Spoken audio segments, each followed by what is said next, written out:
Prime Video's Tom Clancy's Jack Ryan is coming to an end with that fourth and final season starring John Krasinski in the title role. So is this series going to conclude satisfactory, or is it going to leave us wanting?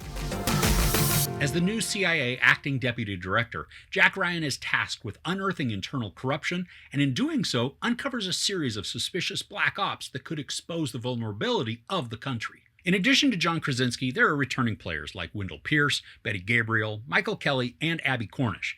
We also get new additions to the cast with Ozawa and Michael Pena.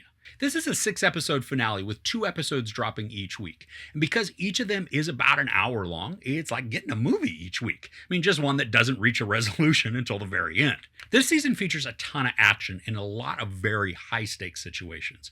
There's so much peril the characters face, with no guaranteed safe outcome for any of them.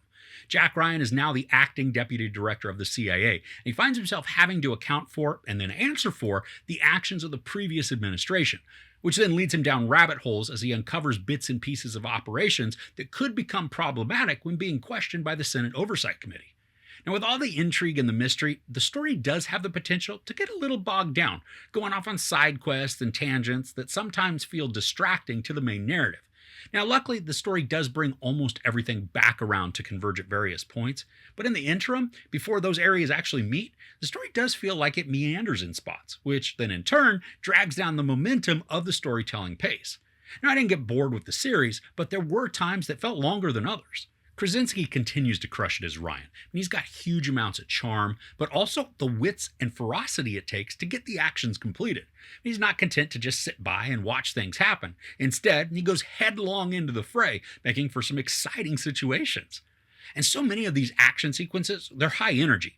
There's not much hand-to-hand fighting, but instead there are intense gun battles, with shots just coming from every direction, placing just about everybody in harm's way.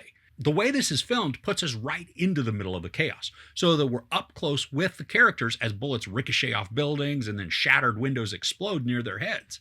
And some battles were so intense that I actually found myself sort of shrinking in my seat and then leaning to the side just in an effort to duck and avoid oncoming bullets. There are also several sequences that would feel right at home in a Mission Impossible story, where characters infiltrate an area in order to gain intelligence or take out a bad guy. The cloak and dagger that raises the stakes for several situations and makes for some intensely fun sequences. And like many of the other seasons, this does a bit of globe hopping, taking our characters to different and dangerous locations all over the world. I love how story complications arise and then force the characters into surprising circumstances. And a lot of the time, it seems like the conflicts grow from bad to worse to extreme in just a matter of minutes, amping up the suspense, but also the energy of the scene. And there are also some good uses of remote viewed cameras, so we'll watch characters watching other characters, but being unable to assist or even communicate, and these lead to aggravatingly stressful scenarios. And while the story is a lot of fun and it's filled with some interesting complications, some of the arcs and the trajectories, they're predictable, so the lack of surprise is a bit disappointing. And this doesn't happen often, but there are a couple of key moments that you'll be like, yeah, I saw that coming. So when those come and they aren't surprises, it is somewhat of a bummer, especially because a few of them could have been pivotal climax moments. But with all that being said, there are still some shocking moments that I didn't see coming, and these led to nerve-wracking interactions. And like I mentioned before, our characters face peril, and because this is wrapping up the series, no one's really guaranteed safety. This alone lends itself to anxious sequences. Now, a major component of this season is the idea of family. And I really enjoyed how the story focuses on this from several different perspectives. Almost all of them are filled with emotional weight, so they ratchet up the suspense. And this doesn't matter if they're side characters or main players. The inclusion of family dynamics makes a lot of the interactions and the risks feel relatable, and that then can draw us in even further to the narrative. Something this season does really well is to keep the urgency of the story at the forefront. There's an inherent sort of time limit that's imposed, leading the heroes to act quickly and efficiently, as well as trying to figure out the end game in the effort to stop the villains. And while there's not a specific clock that's just counting down, the pace is such that it feels like there is a timer that's just set to expire, and when it does, very bad things are going to happen. I think this is a good conclusion to Krasinski's time as Jack Ryan.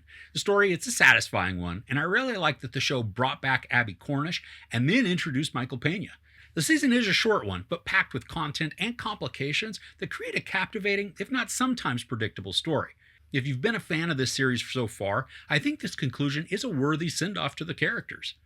So overall, the final season of Tom Clancy's Jack Ryan delivers a story rich with intrigue and risk, leading to explosive interactions filled with potential peril. John Krasinski continues to wonderfully embody the title character, commanding the scenes with charisma and intensity. And while the story might be somewhat predictable in spots, the narrative still retains surprises that create exciting drama and complications. There's no sex or nudity, a lot of profanity, and a ton of violence. I give season 4 of Tom Clancy's Jack Ryan 3.5 out of 5 couches. So what's been your favorite season of this show? I'd love to know your rankings in the comments below. If you enjoyed this review, please give it a like. Also, don't forget to share and subscribe. I'm Chris. This is Movies and Munchies. Thanks for couching with me.